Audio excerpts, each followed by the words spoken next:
राजा रामचंद्र भगवान की जय। पवन सुत हनुमान की जय। दुर्गा माता की जय। सद्गुरु मोतीराम महाराज की जय। मारुती महाराज की जय। श्री गणेशाय नमः, श्री सरस्वती नमः, श्री रामचंद्राय नमः। लाता हानिता उरावरी प्रीती धावे सन्मुख खरी वदावी घात मुकामरी आवडी करी झेलिता। त्या गाढविणीने किती जरी लाता मारल्या गाढवाला तरी पण त्या लाता ते खातं आणि तोंड आपलं समोर करतो। अशा प्रकारचे वेशागमन करणाऱ्या लोकांना त्या वेशाबायाने किती जरी वाईट शब्दात बोलले तर तो काही बाजूला होत नाही, तसं उदाहरण दिलेलं आहे। तैसाची पुरुषी कामाचारी सुखाची मानी निरंतरी बाहुले जाऊन येती दुरी हृदयावरी झेली। ग्रंथकर्ते सांगू लागले तसं गाढवाला लाता मारल्याच्या नंतर गाढव बाजूला होत नाही, तसं कामाचारामध्ये लुब्ध झालेले लोक, जे काही वेशागमन झालेले लोक आहेत, त्यांना किती जरी त्या स्त्रीने टाकून शब्द जरी बोलले तर ते बोललेले शब्द जसे कमळाची फुलं असतात तसे आपल्या हातावर झेलतात आणि तिच्या संगतीमध्ये रममाण होतात, असं त्यांचं म्हणणं आहे। मने जन्मांतरीची फळली भाग्याचे पाद कमळ हृदय लागे दैवे दंडलिया भाग्य वृद्धा वैराग्य कष्ट वेशाला रत झालेले लोक आहेत, हे म्हणतात खरोखर माझं भाग्य आहे, कारण हिचेला ती लाथाने याला मारल्याच्या नंतर म्हणते खरोखर माझं भाग्यवान आहे मी, हिनं मला लाथानं मारलं पण हिचे जे काही पाय आहेत हे मला कमळाच्या फुलासारखे लागत आहेत। पण आपल्यासारखे जर साधू पाहिले तर त्याला वाटतं हे अभागी लोक आहेत, कारण त्या कपाळाचे आहेत, यांना अशी आमच्यासारखी बाई भेटत नाही, असं निंदा करतात। असं वेशामध्ये रम झालेल्या लोकांची गती आहे। स्त्री कामाची ऐसी रीती ऐक मध्यप्रियाची स्थिती वेचुनी पदराची संपत्ती सोय होती जगनिंद्या। स्त्रीमध्ये रत झालेल्या लोकांची गती आतापर्यंत महाराजांनी सांगितली।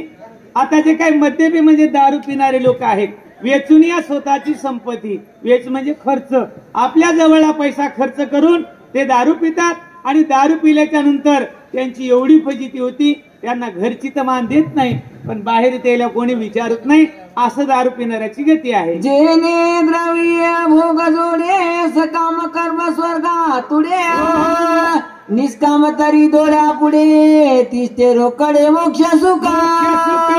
ग्रंथकर्ते सांगू लागले द्रव्य म्हणजे पैसा, या पैशानं इथं कोणतेही भोग घेता येतात, या पैशानं स्वर्गाचं सुख सुद्धा मिळतं, या पैशानं निष्काम जर सेवा केली तर आपल्याला स्वर्गामध्ये राहण्यासाठी आपल्याला जागा मिळते। असा एवढा पैसा महत्वाचा, एवढा महत्वाचा नाही तर ते आपल्या पुरुषार्थामध्ये दुसरा नंबर आहे। धर्म अर्थ धर्म काम मोक्ष असा जो असणारा द्रव्य आहे, पैसा आहे, हे पैसा नाश करून दारू पितात आणि दारू पिणाऱ्याला कुठेच किंमत नाही, असं त्यांचं म्हणणं आहे। वेचुनी ऐसे धना करिता ती मद्यपान ते निज आत्मघाती संपूर्ण नरक सेवना कल्प। असं एवढं धन चांगलं आहे, या धनानं स्वर्गाचं सुख मिळतं, या धनानं या जगातली सर्व भोग मिळतात, पण हे लोक काय करतात, हे असलेला जवळचा धन खर्च करतात आणि खर्च करून काय करतात, हे दारू पितात, दारू पिल्यामुळं यांना नरकाची प्राप्ती होती। नरकामध्ये अकल्प म्हणजे आपल्याला याचं काही गणित नाही, माझ्या मते 10,000 लक्ष वर्षापर्यंत नरकामध्ये याची प्राप्ती आहे। दारू पिणाऱ्याची स्थिती सांगू लागली। धन लोभी जे लुब्ध का स्वप्नी न देखती सुखा जन्मदारंभे देखा भोगिती नरका निवारा।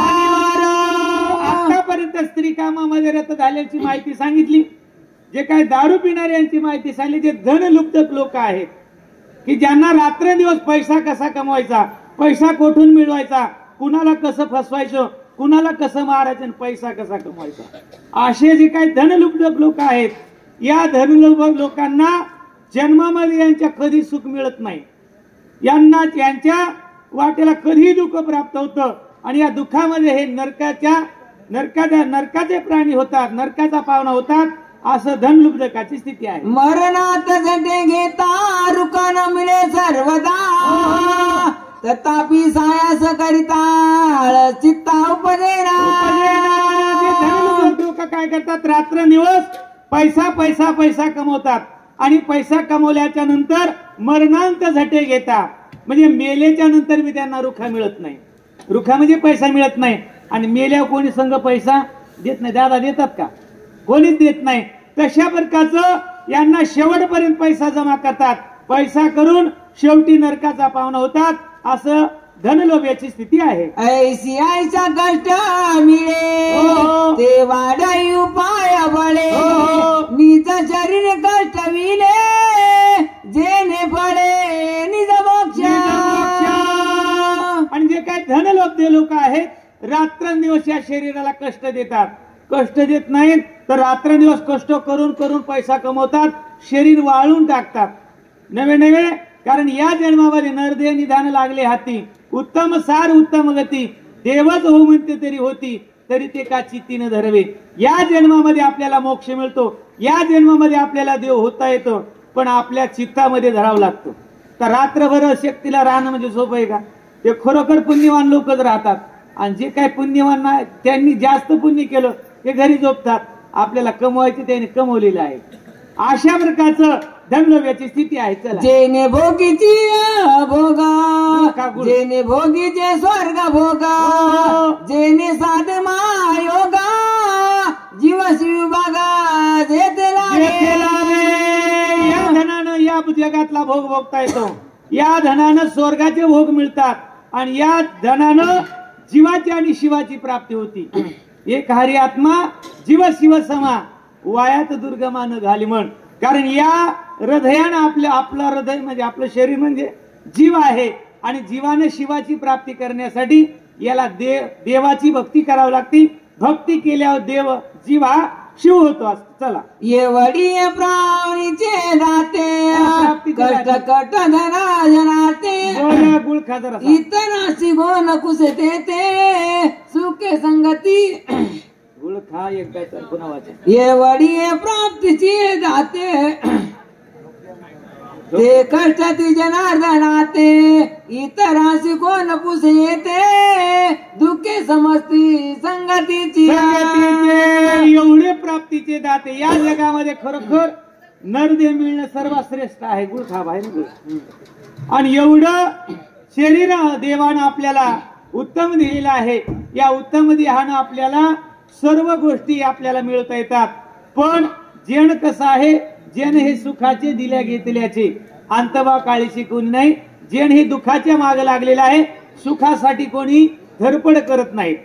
कारण माऊली म्हणले सुखासाठी करीशी तळमळ तरी पंढरीशी जाय एक वेळ.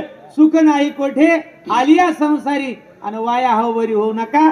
सुख फक्त परमार्थामध्ये. चला, देव धर्म नेनती काही पर्व काळ ठाऊक नाही. श्राद्धाची संभावना नाही निराश पायी सदा पितर. हे धनलोभी लोक जे आहेत यांना सणावाराची काही कोणत्या प्रकारची आठवण राहत नाही. नवे नवे यांचे जे काही पितर स्थिती असतात. पितर तिथी म्हणजे पावसाळे पित्र आणि उन्हाळे पित्र. या दोन्ही पित्र तिथीला आपल्या पित्राची ते काय करतात, श्राद्ध घालत नाही. नवे कोणी आलेल्या पाहुण्याला सुद्धा अतिथी आदर अतिथी करत नाहीत. त्यांना वाटतं जर पाहुणे घरला आले तर 1000 पाचशे आपले सहज घेऊन जातात. आणि एखादी मावली लक्ष्मी आली तर तिला 1000चं लुगडं तर नक्की द्यावं. असे धनलोभी लोक त्यांना वाटतं आपल्या घरी कोणीच येऊच नाही आणि आपला खर्च होऊ नये. अशा प्रकारे त्यांची स्थिती आहे. जे धनाचा वेच होया ते प्राणाची जाओ पाहे सणावारासी नेने सोया अतिथे ते काय करील. या धनलोभ्या लोकांची स्थिती असा जे तर धनाचा वेच वय पैसा खर्चल्यावर त्यांना वाटतं माझा जीवच गेला की काय. नवीन सणावार त्यांना नाही. ते मला दसरा दिवाळी कधी असतील कधी करायची म्हणजे करायचीच नाही. काही दुकानानं आणायचंच नाही. खर्च करायचा नाही. दसरा दिवाळी करायची नाही. म्हणून हे तर घरी खातच नाही. पण तिथं अतिथीची सोय होत नाही. माऊली म्हणले इनमुख गेली अतिथी आणि घेऊन जाय सकळ सुकृताची संपत्ती. अतिथी म्हणजे येणारा जो काय आपला साधू संत आहेत या साधू संतांची सुद्धा सेवा घडत नाही. कारण यांना धन एवढं आवडतं धन खर्चला त्याचा प्राण गेल्याची स्थिती होती. असे धन लुब्ध कष्टे जोडली संपत्ती ते ठेवली ती निगुती. तोंडी दगड माती घाली ती आपण मरती धुळी खात. असे धनलोभी लोक काय करतात, कष्टानं संपत्ती तयार करतात. मिळून निगुती म्हणजे अतिशय व्यवस्थित ठेवतात. कुठं ठेवतात? कपाटामध्ये ठेवतात. आणि कपाटात ठेवून त्यांचा जीव जातो, मरून जातात. आणि मरून गेल्याच्या नंतर पहिली पुरायची व्यवस्था होती, आता जाळायची व्यवस्था आहे. पुरल्याच्या नंतर जी काय वरून खणलेली माती त्यांच्या नाकातोंडात, त्यांच्या जाती शेवटी पैसा मिळत नाही, कुणाला देत नाहीत, खात नाहीत आणि शेवटी माती खाल्ल्याची जात नाही. चला ऐसी एक एकाची जाती आता पाता सोन्याती ते कचरा जेते मिळती ते दुःख किती सांगावे. भरतराज ऋषी म्हणून ऐशी एक एकाची जाती. कोणकोणाची? जे धनलोभी आहेत, जे स्त्रियामध्ये रत झालेले आहेत, जे मद्यपान पिणारे लोक आहेत, हे तिन्ही जर एकत्र जर आले तर म्हणजे आध पाताला जाणारेच प्राणी आहेत. हे काही स्वर्गाच्या प्राप्तीची पाहुणे नाही असं त्यांचं म्हणणं आहे. आई सासरी मध्ये माताला अभिमानी विचारत हे करा सज्जनाचा उल्लंघू केला उन्मचायला पाहिला से. भरतराज ऋषी म्हणू लागले, इंद्र उन्मल झालेला आहे आणि स्त्रीमध्ये रत झालेला आहे. आणि साधू संतांचा यांना कोणत्या प्रकारचा मोठेपणा आणि यांचा आदरातिथ्य करत नाही. म्हणून हा उन्मल झालेला इंद्र अंधाऱ्या रात्रीमध्ये इमानात वारांगणा घेऊन फिरत आहे.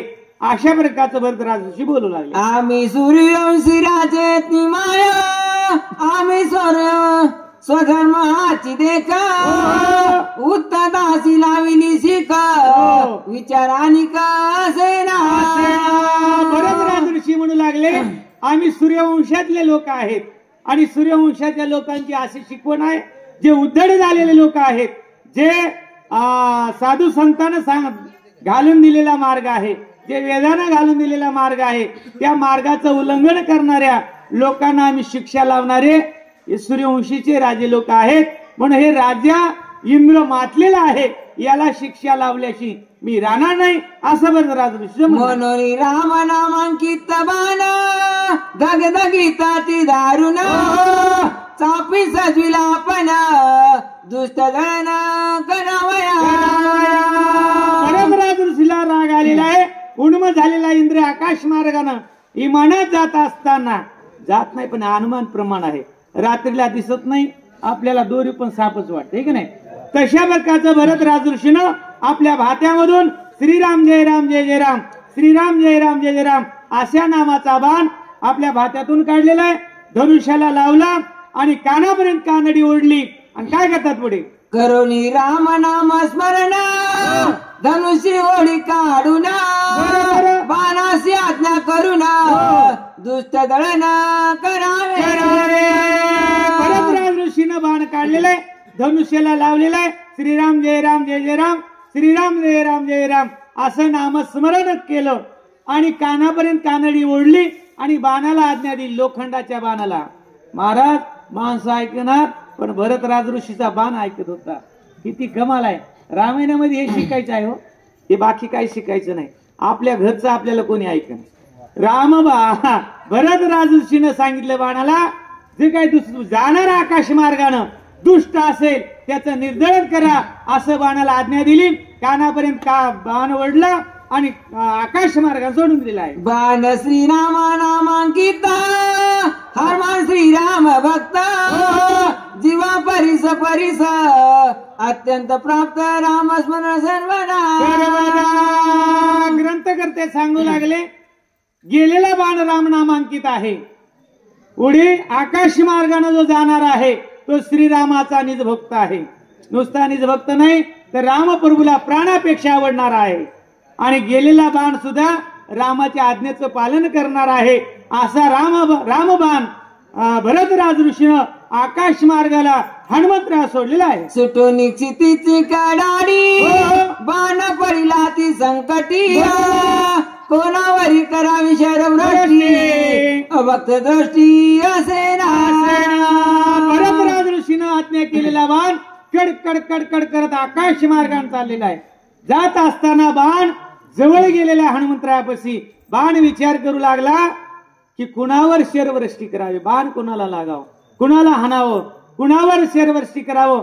बाण विचार करू लागला, कारण इथं जो अभक्त तर कोणी दिसेना, इथं दुष्ट कोणी नाही, कुणावर वार करावं असा बाण लोखंडाचा विचार करतो नि जावे जरी तुला भरदंडीला संपूर्ण कपिसी करावे कंदना तरी याचे स्मरण श्रीरामाचे.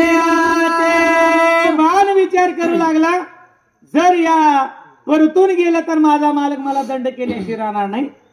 आणि भरताच्या आज्ञेनुसार जर हनुमंतराला मी जर लागलो तर हनुमंतराच्या हृदयामध्ये श्रीराम जय राम जय जय राम, श्रीराम जय राम जय जय राम असं हृदयामध्ये भगवंताचं नामस्मरण आहे. हनुमंताला अभक्त कसं म्हणावं, हनुमंतावर शरवृष्टी कशी करावी असा बाण लोखंडाचा विचार करू लागला. भरत श्रीरामाचा निज भक्त कपिसा प्रेम नाम स्मरत माझा न करे पुरुषार्थ राम विस्मित विचारी. बाण म्हणू लागलेला आहे. भरत रामप्रभूचा निज भक्त आहे, हनुमंतराय सप्रेम भक्त आहे. सप्रेम म्हणजे हृदयामधून श्रीरामाचं भजन करणारा. आपल्याला टाळ्या वाजवा विठ्ठल विठ्ठल म्हणल्यावर म्हणतो आपण मनातून भजन करत नाहीत. तसं हनुमंतराला मना म्हणायची गरज नव्हती. श्रीराम जय राम जय जय राम, श्रीराम जय राम जय जय राम असं हृदयामधून प्रेमयुक्त भजन करणारा हनुमंतराय आहे.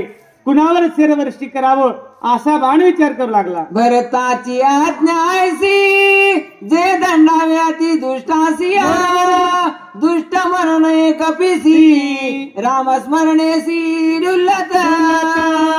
बाण म्हणू लागलेला आपल्या मालकाच्या आज्ञेचं पालन करायचं.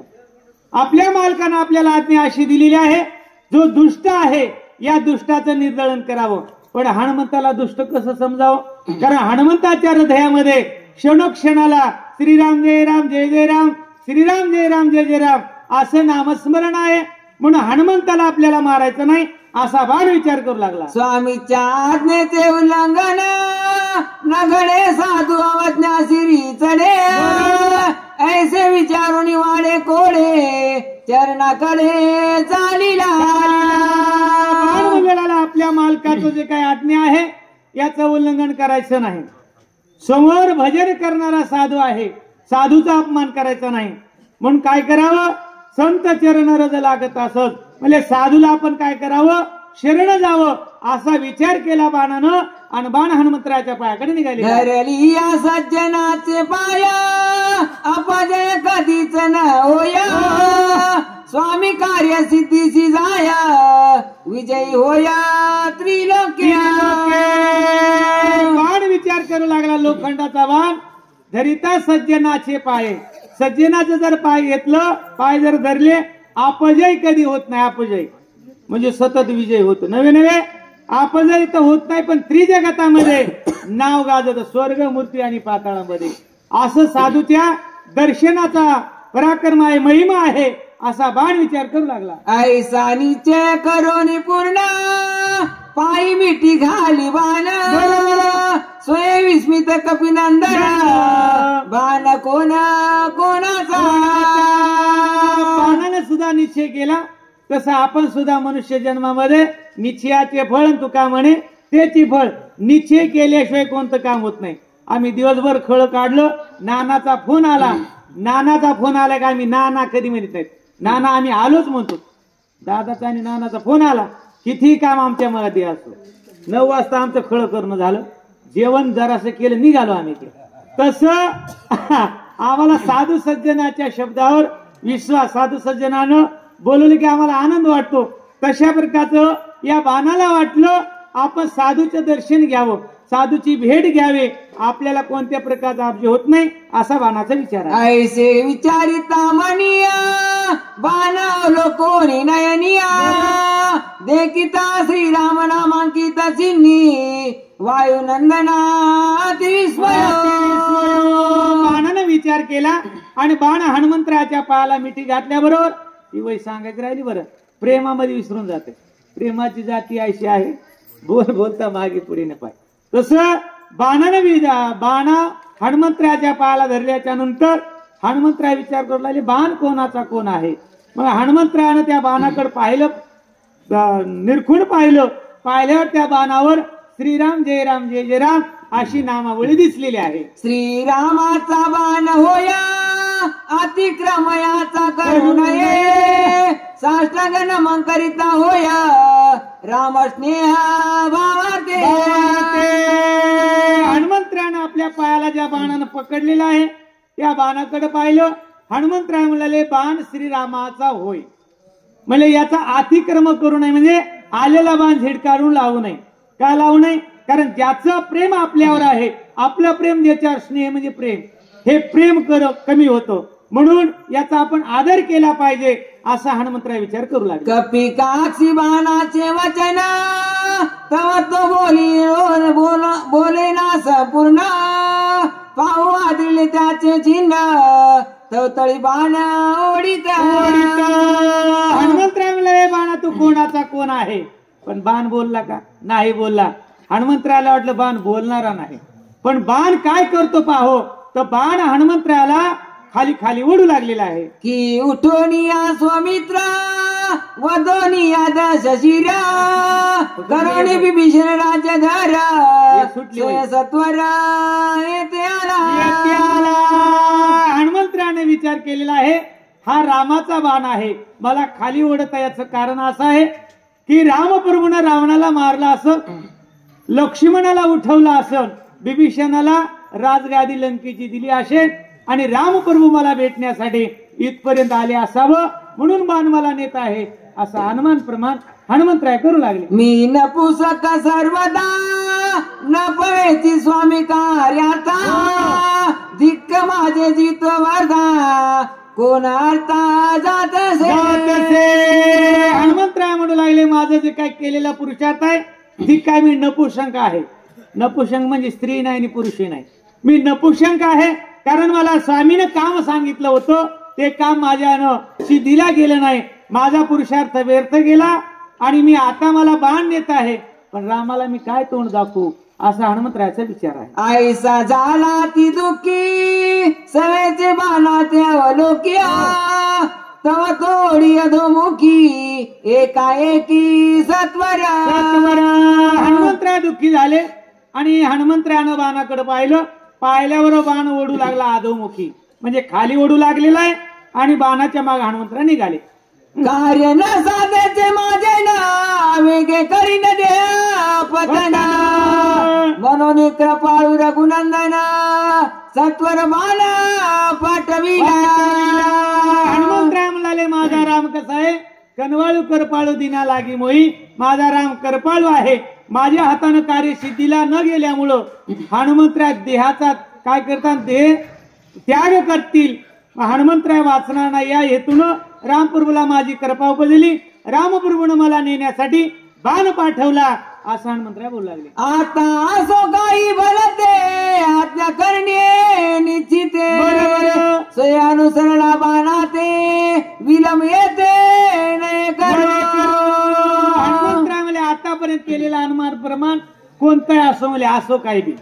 यावेळेला हनुमंतराय म्हणू लागले नेणारा बाण मला जेथे नेईल तिथं आपण जावं, उशीर करू नये. कारण एक आध्या अर्धा आध्या पुढे झाला पाहिजे, अर्धा आध्या कमी झाला. चला हनुमान आज्ञेचा किंकर्या आज्ञा उल्लंघी अनुमात्र, टाकिले बाणावरी शरीरा निघाला सत्वर बाणा.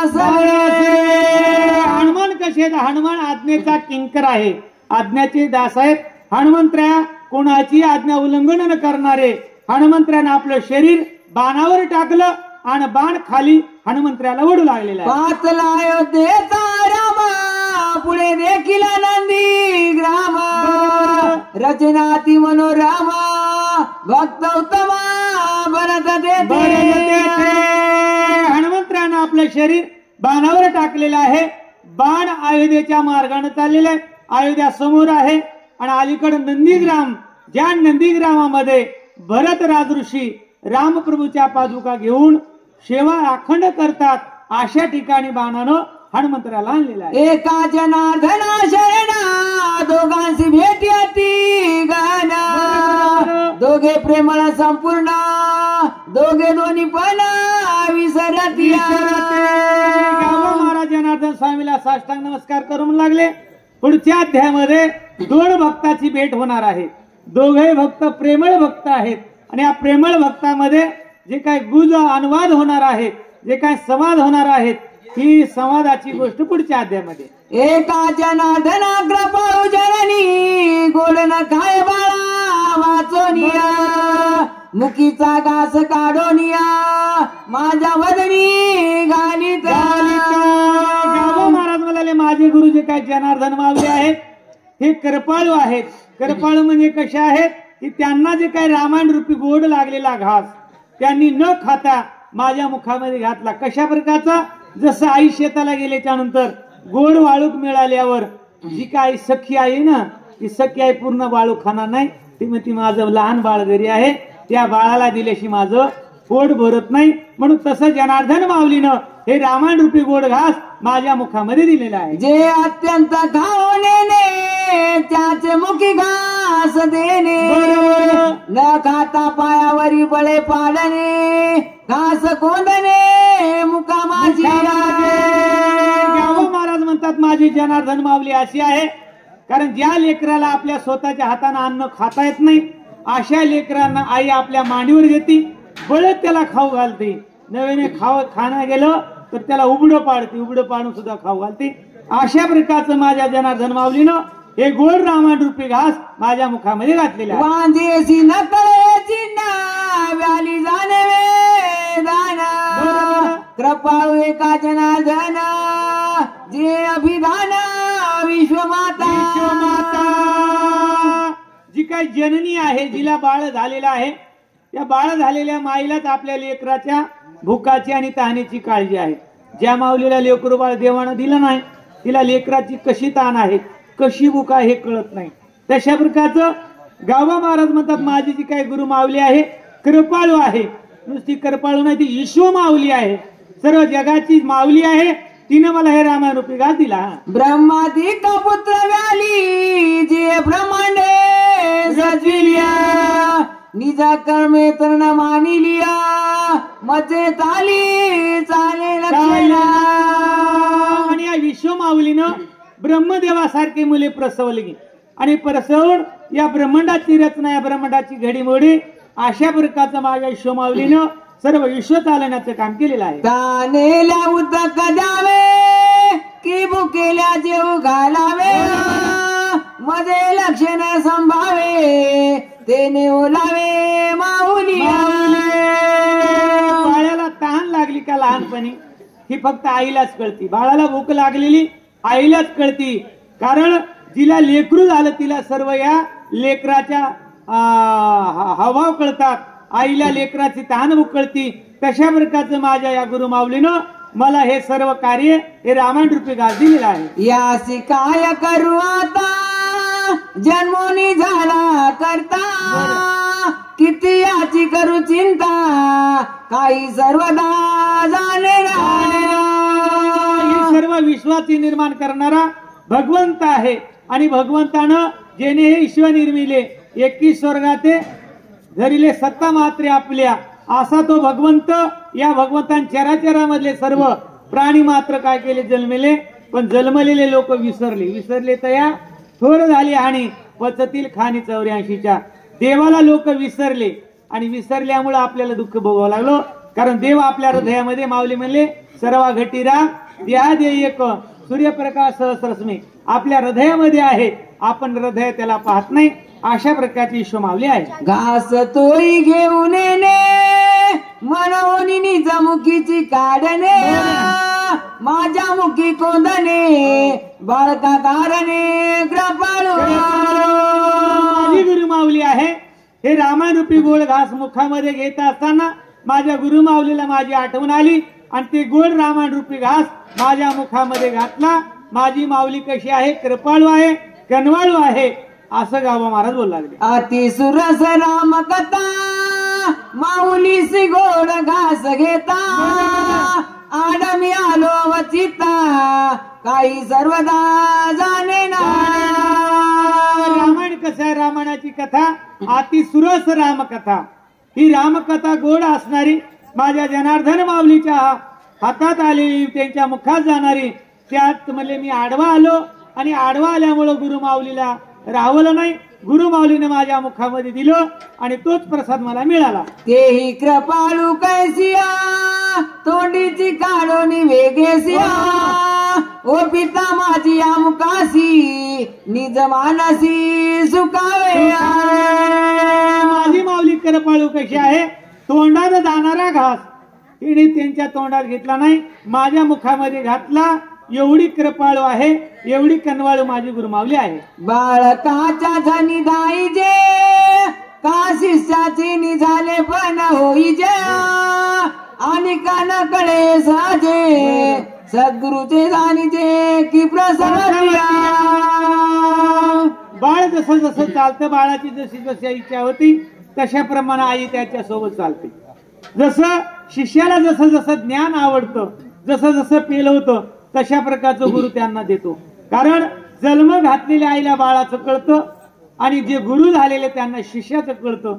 तसं माझ्या जनार्दन माऊलीनं माझा उद्धार केलेला आहे. एका जनार्दना शरणा कपी आज्ञा धरुणा बाणे आणिला पण गोड कथना पुढे असे.